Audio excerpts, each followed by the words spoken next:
तो फिल्म की शुरुआत होती है और हम जोनाथन नाम के एक आदमी को देखते हैं जो एक स्टोर में काम किया करता था। उसके पास एक आदमी आता है जो उसे बहुत ही गौर से घूर रहा था, मगर है जोनाथन उस पर ज्यादा तवज्जो नहीं देता। अगर जोनाथन के बारे में कहा जाए तो वो एक शर्मीला लड़का था जो अपने पेरेंट्स माँ बाप से दूर अलग घर में रहा करता था। वो किसी से ज्यादा बात भी नहीं करता, उसके ज्यादा दोस्त भी नहीं थे, उसे अकेले रहना ज्यादा पसंद था। जिसके बाद वो स्टोर को साफ करता है, तभी वही अजीब आदमी जो पहले उसे घूर रहा था वो उसके पास आकर स्टोर का शीशा खटखटाता है और फिर वहाँ से चला गया था। जोनाथन को ये देखकर कुछ समझ नहीं आता, फिर वो अपने घर वापस आ गया था। तभी वो टीवी पर एक कमर्शियल को देखता है जिसमें बताया जा रहा था कि आप एक रात के लिए लड़की को बुलाकर उसके साथ दोस्ती और बहुत सी बातें उसके साथ वक्त गुजार सकते हैं। तभी स्क्रीन पर लड़की का नंबर भी दिया जाता है। वो उस लड़की का नंबर नोट कर लेता है। काफी खुश भी था, उसे ऐसा लग रहा था कि कमर्शियल उसके जैसे लोगों के लिए बनाई गई है। अब वो जल्दी से स्क्रीन पर दिए गए नंबर पर कॉल करने लगता है, जहाँ पर दूसरी तरफ से एक लड़की बोलती है जो अपना नाम डीना बताती है और उसे अगली रात मिलने का बोलती है। जोनाथन जब अगले दिन अपने काम पर जाता है तो वो काफी खुश नजर आ रहा था। जिसके बाद जोनाथन डीना से मिलने के लिए निकल गया था। वो डीना को उसके बताए हुए पते पर से अपने साथ ले लेता है, जहाँ पर वो एक घर के बाहर खड़ी थी।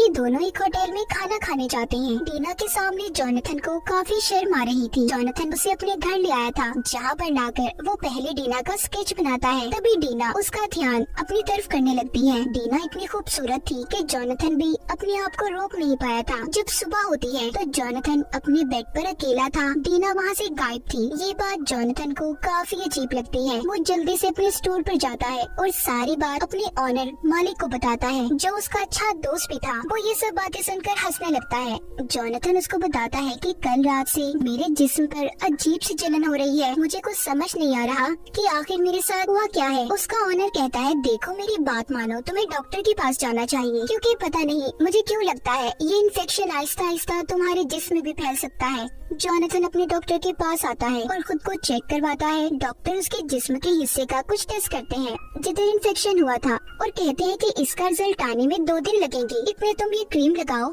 जिससे तुम्हें आराम आ जाएगा। जोनाथन हॉस्पिटल से बाहर आकर फिर से डीना को कॉल करने लगता है, मगर उसका नंबर बंद आ रहा था। वो उसके घर के पास जाता है, जहाँ पर से उसने डीना को अपनी गाड़ी के अंदर बिठाया था। उधर जाकर उसे ये पता चलता है कि ये तो डीना का घर था ही नहीं, क्योंकि वहाँ पर कोई और आदमी था। वो कहता है, ऐसा कैसे हो सकता है, कल रात ही तो मैंने यहाँ से डीना को लिया था। जोनाथन को उस आदमी की बात पर अभी भी यकीन नहीं आ रहा था, इसीलिए वो खुद उसके घर के अंदर झांकने लगा था। तभी उस घर में उसे कुछ अजीब से लोग बैठे दिखाई देते हैं जो जोनाथन को घूर रहे थे। उन्हें देखकर वो काफी डर जाता है, इसीलिए वो अपने घर वापस आ गया था, जहाँ पर वो फिर से डीना को कॉल करने लगता है।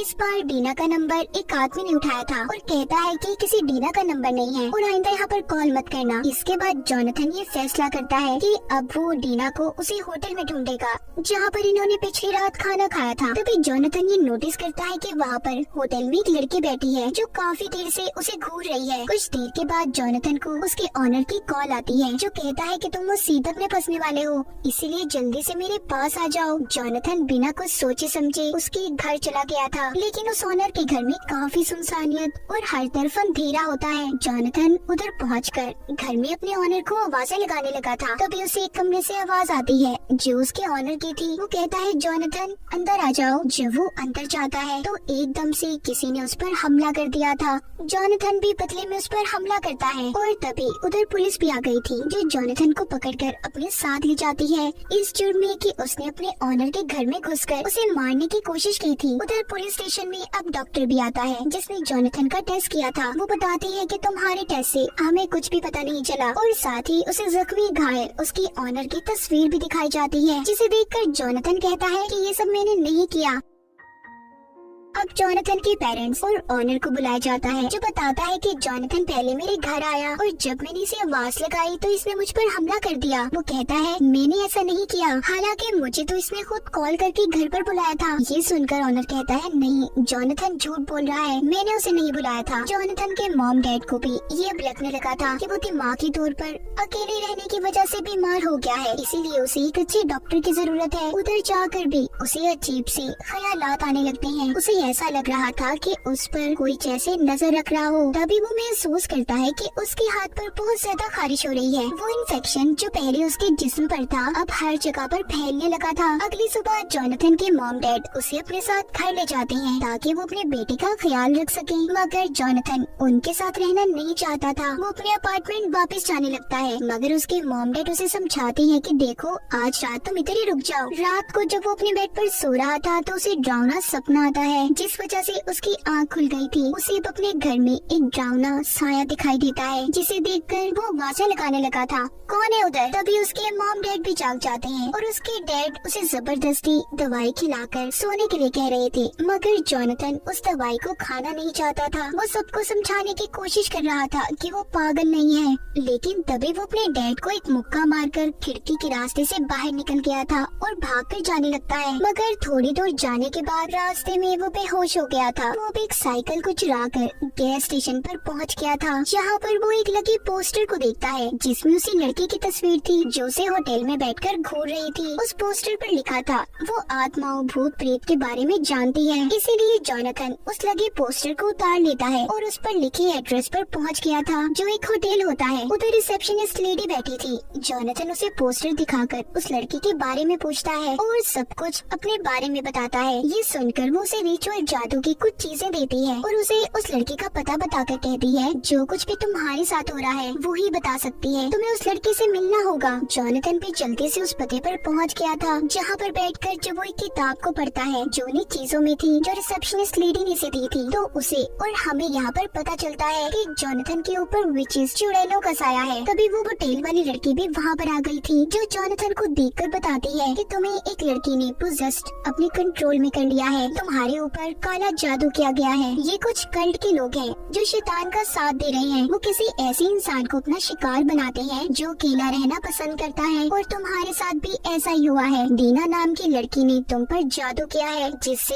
अब तुम्हारे जिस्म में एक ब्लैक स्ट्रिंग काला धागा बनने लगेगा, और अगर तुमने उसे अपने जिस्म से खुद ना निकाला तो वो धागा खुद शैतान आकर निकालेगा और तुम्हें मार देगा। जोनाथन को भी उसकी बातों पर यकीन आ जाता है, क्योंकि वो जो बता रही थी जोनाथन के साथ सब कुछ हो चुका था। इसीलिए वो उसे एक चाकू देती है। जोनाथन उस चाकू को अपने बाजू पर मारता है और उस काले धागे को जब खींचकर निकाल रहा था, जिससे उसे काफी दर्द होता है, और इसी दर्द की वजह से उसने उस धागे को वहीं पर छोड़ दिया था, जिससे वो बेहोश भी हो जाता है। सुबह होती है तो जोनाथन उसी जगह पर था जहाँ पर उसके पास वही आदमी होता है जो हमने कहानी के शुरू में भी देखा था। अभी तक जोनाथन को कुछ समझ नहीं आया था। फिर इसके बाद वो वहाँ से चला जाता है। रास्ते में वो देखता है जो आदमी दीना के घर पर उसे मिला था वो अपना घर छोड़कर जा रहा है। इस बात का फायदा उठाकर जोनाथन उस आदमी के घर के अंदर जाता है, मगर वहाँ पर भी उसे कुछ नहीं मिला था। तभी उसे ऊपर से कोई आवाज महसूस होती है। जब ये ऊपर जाकर देखता है तो उधर दीना लेटी थी, जिसकी हालत बहुत खराब थी। उसका हाल भी बिल्कुल जोनाथन जैसा था। वो उसको एक पेंटिंग की तरफ इशारा करके कुछ समझाने की कोशिश करती है। उस पेंटिंग में ये दिखाया गया था कि डेविल शैतान कैसे अपने शिकार को मारता है। दरअसल ये कल्ट था जो डेविल की पूजा करते थे और कमजोर लोगों को अपना शिकार बनाकर शैतान के लिए उनके जिस्म में ब्लैक स्ट्रिंग काले धागे को पैदा किया करते, और डेविल शैतान फिर उस आदमी को मारकर अपनी भूख मिटाता है। और उन लोगों ने पहले डीना को अपना शिकार बनाया, और जब डीना जोनाथन से मिली उस पर भी इन सब चीजों का असर होने लगा।